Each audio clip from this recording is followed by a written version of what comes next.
you are seeking. I seek the power to get through this episode without referencing GOT. There's not one but two cast members in this movie. There's no turning back. Drink. Oh, it's just grape juice. I was expecting something much more.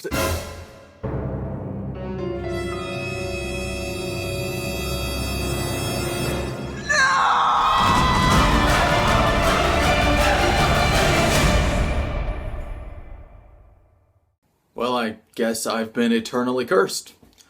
Well, let's jump right in. Dracula Untold's trailer opens with, appropriately enough, an introduction of Dracula himself. My father was a great man. To accomplish this, it employs the common tool of having another character talk about the main character. It feels very natural, but for some reason, I just don't care about this kid.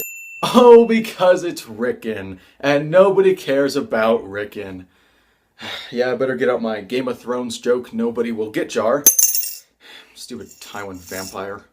The first act does most of the heavy lifting right off the bat, pretty solidly establishing the film's plot.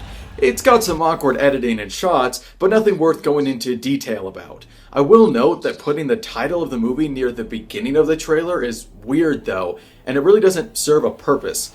Oh well, what I do want to talk about in detail is everything past the 1 minute mark. I have been waiting an eternity. This is where the trailer gets awesome. It focuses next on a single scene in which Dracula goes to... Oh hey, it's Charles Dance as a vampire. You know, he didn't respond too well to sharp wooden things in Game of Thrones either, if you get what I mean. Dracula goes to a cave temple place and, of course, becomes a vampire. What follows is one of the best song-film matchups in a long, long time. It perfectly communicates the emotional stakes of the film. I get what it's trying to express, like, instantly. I feel that tragedy of Dracula sacrificing his humanity to save his family and people, only to be hated and feared because of it. This tone works. It hits hard. I see the devil inside him!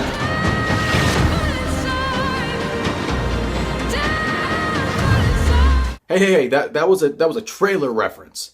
Not a Game of Thrones joke, so I don't have to pay. Those are the rules. Seriously though, that line is a great addition. For that matter, the other lines in Act 3 are just superb. Do you think you are alive because you can fight? You are alive because of what I did to save you! That is some emotional, plot-focused dialogue. Absolutely perfect for a trailer. And on a final note, the main part of the trailer ends with a simply mind-blowing shot. Mind-blowing. Just like... And oh, I just fall in love again.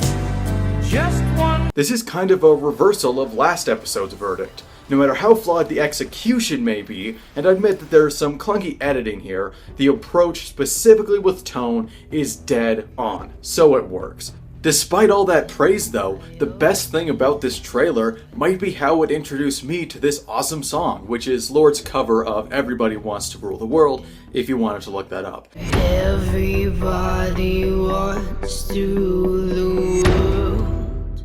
I'm actually gonna go buy it right now, so... Oh, and sorry if anyone felt isolated by me only doing Game of Thrones jokes. Don't worry, the curse is now lifted, because it wouldn't make sense as a gimmick next episode.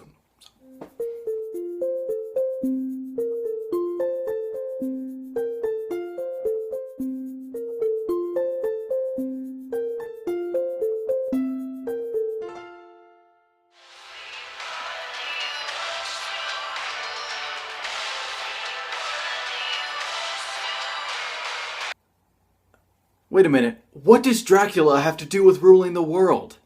No, seriously, why was this song used? Now, I'm not a music critic at all, and I don't want to focus too much on this, but I'm really starting to question why this song was selected, which isn't a good thing for the trailer, by the way. It's not like the song doesn't fit. Like I said, it gives off an appropriate tone. It's just that it doesn't fit as well as it could.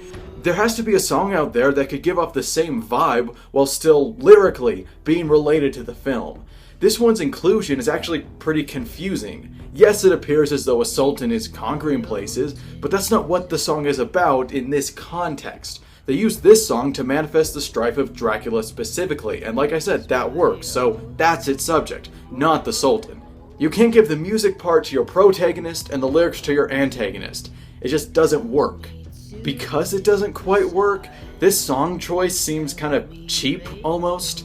When something doesn't make sense, I assume it wasn't given too much thought, that seems fair, so now I get the impression that they went with this song on a gut instinct, as a first instinct, which is kind of the easy way out.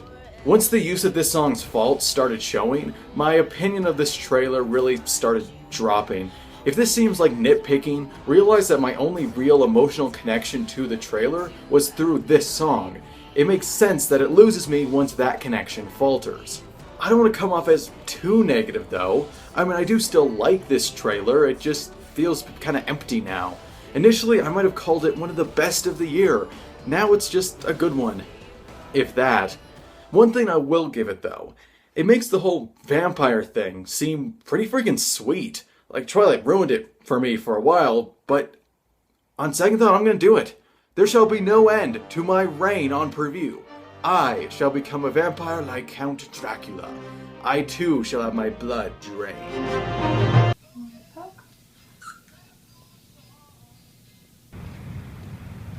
Not what I had in mind. Thanks for watching, person watching. I'd like to take this time to thank my parents, both of which helped me film the beginning and end skits.